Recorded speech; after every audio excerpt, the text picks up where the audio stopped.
Welcome to the Siwike podcast, the only podcast that shares the stuff you didn't know you needed to know about jobs, careers, and life.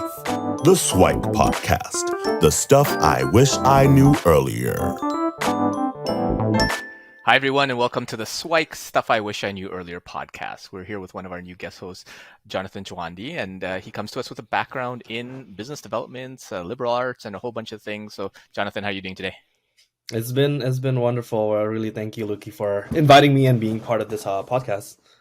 No, my pleasure. So why don't we start off by you telling us a little bit about what you're doing up right now, and then we'll go back in time and talk to you about as a kid. So what are you up to these days? Yeah, for sure. I mean, one of the busiest part I would say is, I have a wife and daughter. I'm married, have a 2.5-year-old daughter. So that keeps me up in the morning, keeps me up at night, keeps me up basically on the weekend. So it's really exciting. But yeah, I basically came from Indonesia, went to school at York University, kind of took a role basically at a startup role right now as a business development lead at Rose Rocket. And just to kind of give you a big background basically on what I do is I lead the sales team. So sales development representative, business development representative, dealing with inbound, outbound leads, and also building up better processes and workflow within our sales organization on the top of funnel type of environment. So sounds good.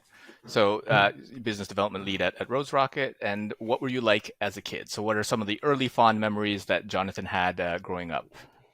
Oh man, there's plenty of them. So I think the background as I grew up in Indonesia. I moved to Canada when I believe it was like 2009. I went to I specifically went here for university. Okay. A part of I think growing up as in an Asian family and a very Asian, you can say, not just vibe, but more of like a very Asian culture where everything's preset for you. Where we talk about like business, we talk about being a doctor. You talk about, which obviously that was not a conversation for me when I was a kid, but it's more of a business side. I'm not that smart to be a doctor, but like just as a kid, like I'm very active. I had a lot of like accidents as well, hitting my head on like a mirror, hitting my head on a window. So I'm very active in that sense. I'm very involved with like a lot of sports.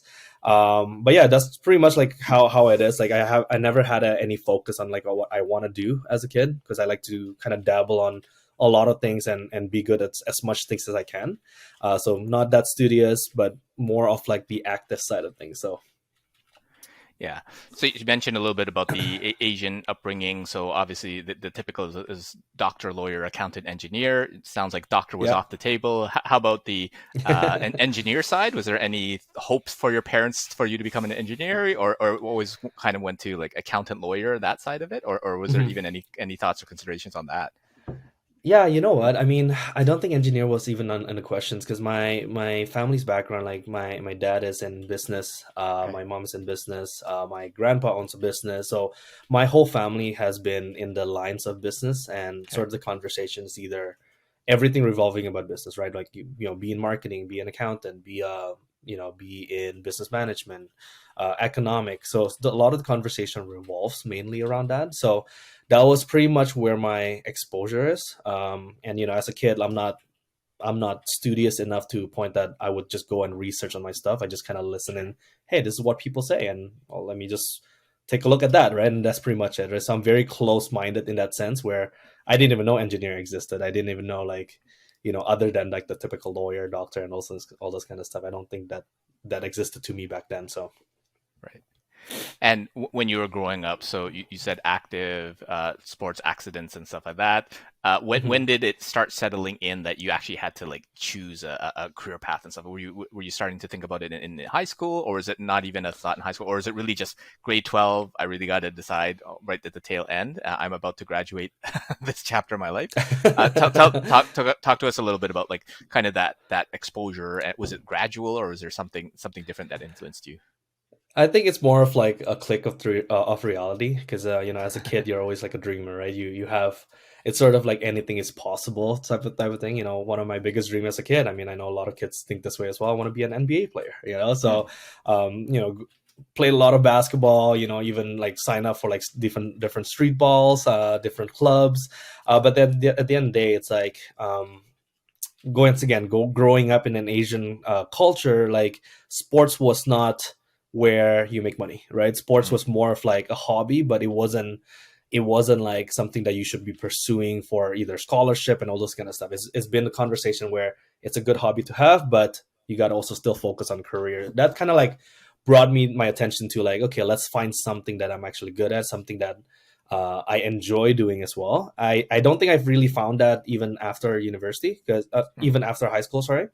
You know, that's I think one of the hardest part in my personal career, even in my life, that I need to kind of figure out what I want to be, what I want to actually do, rather than what external people saying that I should be doing, right? So but yeah, it's been I think it's a transition. It's more of like a wake up call during high school, where it's like, sports is something that you can kind of learn, but at that point, once again, it's that outside sources, right, keep saying that that's just a hobby, that's not something you should be pursuing. So Yeah, the cultural pressures, that sort of thing, is you need to be successful exactly. in life, bring something that's stable, brings in the money, and all that sort of Yeah. stuff. So, can you Exactly. walk us through the decision to move to Canada? Because obviously you grew up in Indonesia, and then you ultimately did university in Canada. So, what was that process like? Was it kind of well received? Did your parents kind of support it, or did you have to kind of go against the grain in order to kind of Mhm. sell them on doing that, or what was that process like?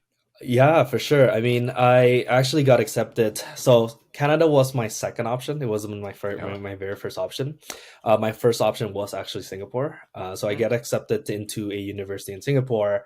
However, when I got accepted, it was closer to the end of the deadline. So I got put into a what do you call that? Like a waiting list for the next mm, year. So I didn't want to wait that long, and plus I got news as well that I get accepted to York. Uh, on top of that as well, when I got accepted to York, I didn't really get the major that I wanted. So I was put into, I believe it's called undecided, okay. on your very first year, to kind of figure out what you kind of want to do. So, but both my parents, they both graduated from York University. They used to Okay. live here as well. So this is sort of like the second home for them.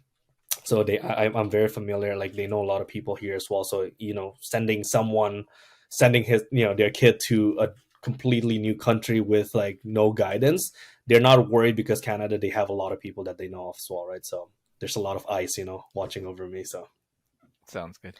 And talk to yeah. us a little bit about, because you mentioned you didn't end up in the degree you wanted or the major that you wanted. Mhm. So you ended up doing like liberal arts. And I mean, for an Asian culture, you mentioned that's a little bit of a, a challenging It's degree. So yeah. so can you walk us through a little bit about that conversation and what happened on that side?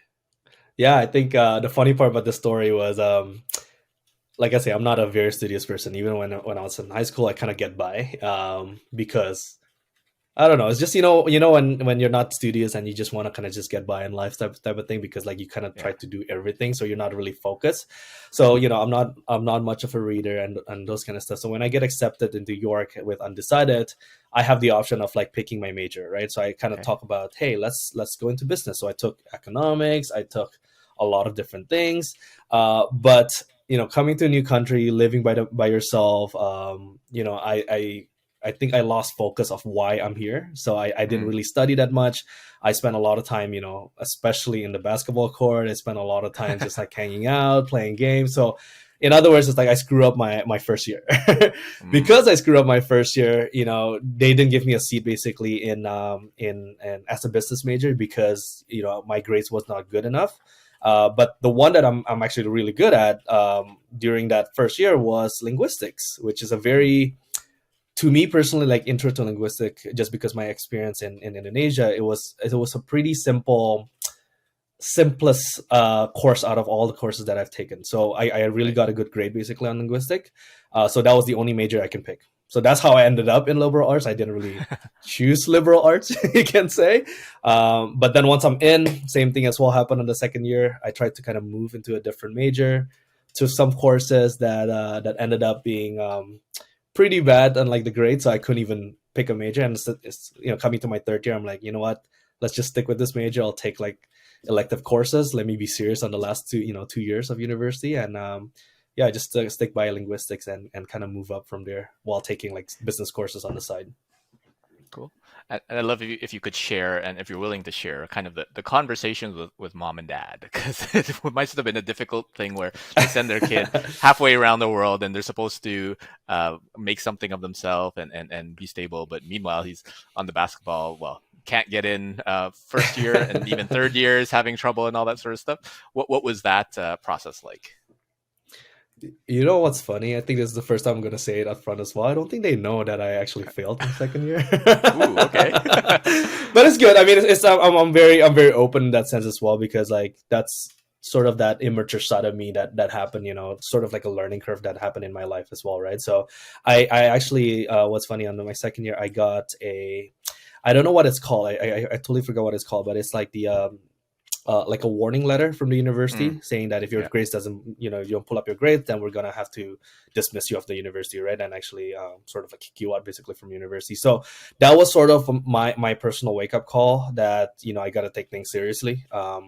Because going back, like my childhood, I've been sort of that jokester, right? Where I'm like, I'm just having fun type of thing. I'm always happy, but like I never take things too much and never take things seriously. So that was my wake up call my second year, where I can't go home now, you know what I mean? On my second, I can't be like kicked out from university and then where am I going to go, right? So that was sort of my wake up call to kind of, let's take things seriously. I'm in liberal arts. Let's go on with this. Let's just get that degree, study things on the side as well with business and sort of kind of decide where I want to go afterwards as well. Because at the end of the day, for me, it's like a degree is just a degree rather than sort of like that reason why you can kind of get a job, right? So. For sure. Yeah, I had one of those moments in my first year as well. I got a letter too.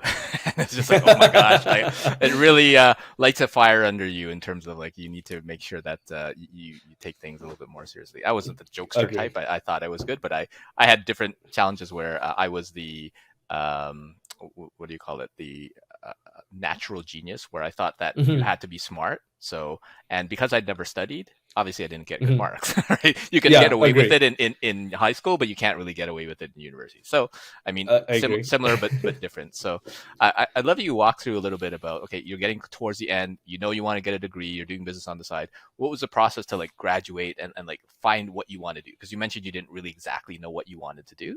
What was that process, that transition process look like? Yeah, I think the sort of that conversation with my parents, right? So, graduating, they always say, hey, find a job during university, right? What kind of job should I be doing? Like, I personally wanted to kind of jump in, hey, let's just work at Starbucks, let's work at any retail store, get as much experience I can get. But I'm getting a lot of like obviously pushback from my parents, like, no, apply for a bank, apply for this financial firm, like go for something prestigious. Don't work for like a Starbucks. Because once again, going back to like that Asian culture in Asia, no one really wants to work at Starbucks. That's sort of like, because we kind of live by different class, right? There's like low class, mid class, high class, and working sort of like in that retail store is more of like you're low class. So it's sort of like that image, right? So, I've always, like I say, I've always wanted to kind of just get the experience rather than like talking about the classes and all those kind of stuff for me, right? So, just basically in university, that's sort of like the transitioning period. And I'm going back. I'm also happy-go-lucky type of person. I'm rebellious in that sense. So I ended up landing a job at a well, not really marketing company, but more of like a direct sales company. So we do a lot of like sales, do a lot of like door to door, a lot of like calling people as well. So a lot of the hard and grind part of sales, basically. So and for me, it's like, you know what? I kind of want to prove them wrong, right? I want to prove my parents wrong. I don't need to work in a bank, in order for me to be successful. So that's how I kind of jumped into sales, you can say. But it was never like I kind of want to do it, but it's more of like, hey, I just kind of fell into it. Let me make use of it, right? And from there, I kind of grow and learn a lot about working in a company, working in sales, and so forth. So. Yeah, that sounds good. And looking back, I know for me and to a lot of folks, like sales is one of those key skills that sales is everywhere in whatever sort of role that you have. Not necessarily like the direct sales or the door to door, that sort of thing, but you have to kind of sell your idea to your boss, or you have to sell your idea to your mate to get a puppy or something like that, right? Agree. So sales is everywhere. Is there anything that you can kind of think, like looking back, like these were the directions that were pointing you towards like business development and sales and stuff? Were there any any kind of early signs, or is it always like the external forces are holding those interests at bay? Anything that you can comment on that side? Yeah, I think it was pretty quite recent, maybe about 2-3 years ago, that I kind of say to myself as well that I'm actually good at sales. Like Hmm. maybe that is the path that I should be taking, right? And I think one of the biggest support for myself as well as my wife has been sort of like with me. Well, back then will be my ex-girlfriend, you can say now. My girlfriend was very supportive when I first started as well in that role. It was not like a typical job, right? So when you work for like an independent salesperson, as an independent salesperson, there's a lot of challenges, Hmm. and I kind of became good at it, and that's when my wife right now mentioned like, hey, maybe this is something that you should be doing, right? You're happy-go-lucky, you're always positive, you're very active. Maybe this is the path, and it never clicked to me and dawned to me until like 2-3 years ago. Actually, it's funny, so I kind of want to bring up a quote that someone actually mentioned. I think I found it on LinkedIn. It says, doing what you love is sometimes just doing something you're actually good at.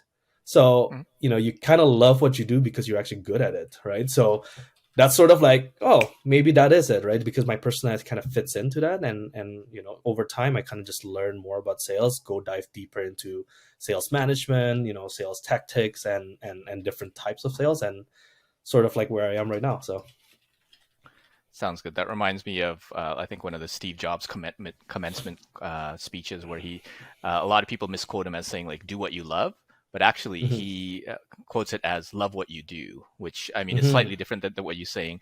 But in all the mhm, things that you do, there's usually something that you enjoy about it, and oftentimes you enjoy it mhm. because you're good at it. Now I know some people who are Agree. good at stuff that they don't like it, but I Agree. mean that's everyone's in slightly different situations. For And sure, yeah, for and I sure. highly encourage folks to take a look at sales because it's one of those paths where, like, again, it's not part of doctor, lawyer, accountant, engineer, salesperson, right?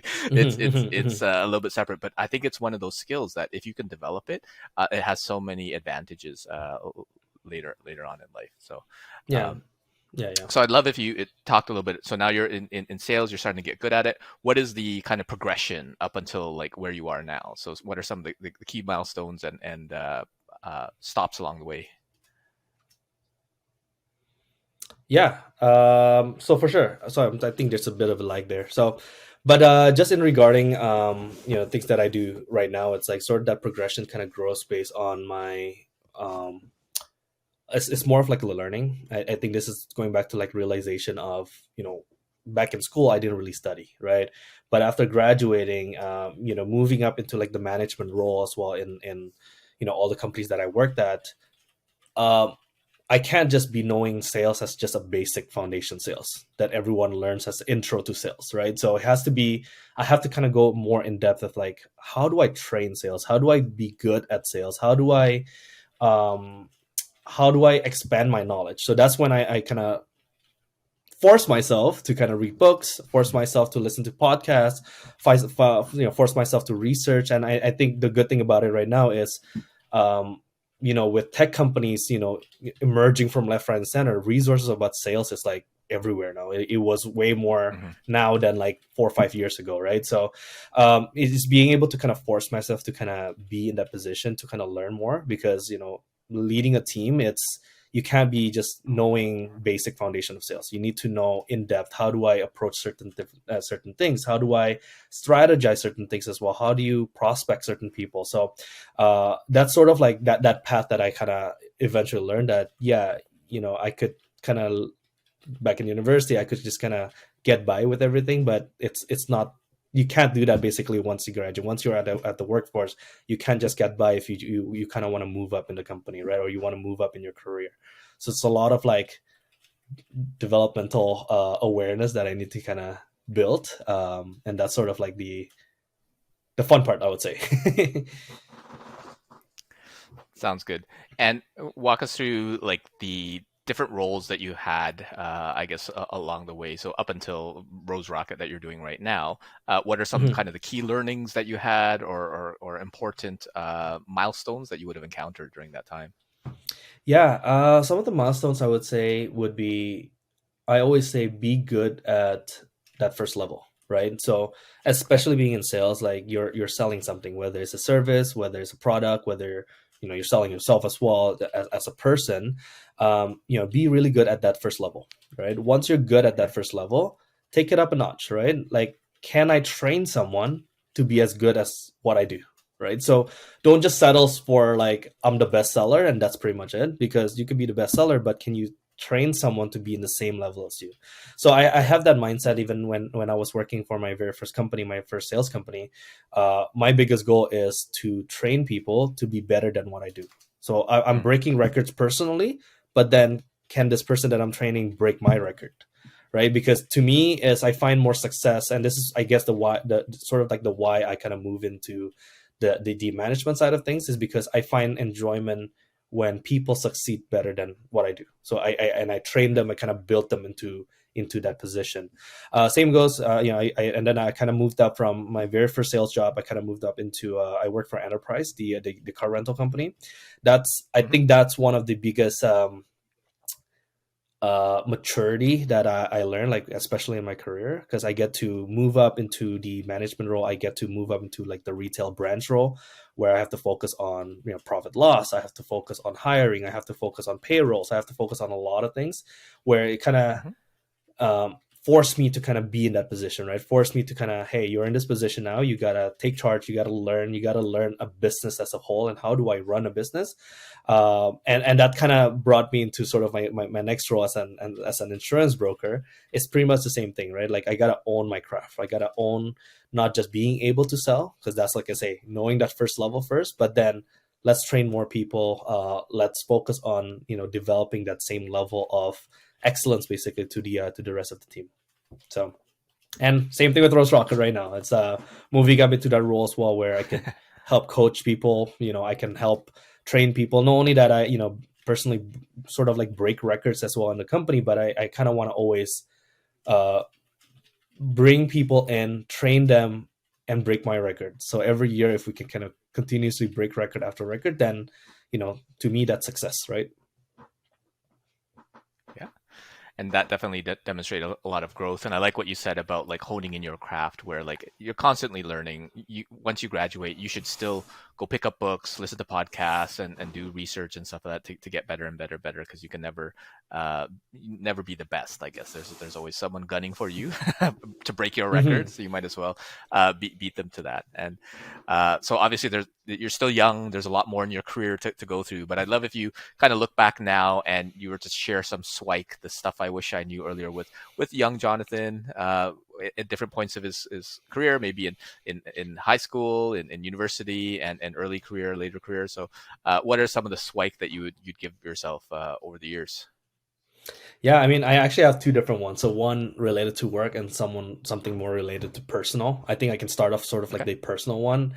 Sure. Biggest thing is save early, right? Start saving from when you're running. That's like, I think, one of the biggest thing, and start investing early, because I think there's same thing as well. Back then, there was not much resources that you can find on saving, unless you speak with a specialist, basically, right? So there's a Right. lot of resources out there now where you can kind of start talking about investing, saving. So for all the listeners out there, if you haven't done so, look into that, because I guarantee that goes a long way, right? So, but going back into sort of my more of like the career, the studies type of things, is and I think this is the reason why I kind of love podcasts. It's for people like me as well, who does not enjoy reading as much, is because listening is definitely easier than like reading and paying attention to reading. So learn as much as you can, right?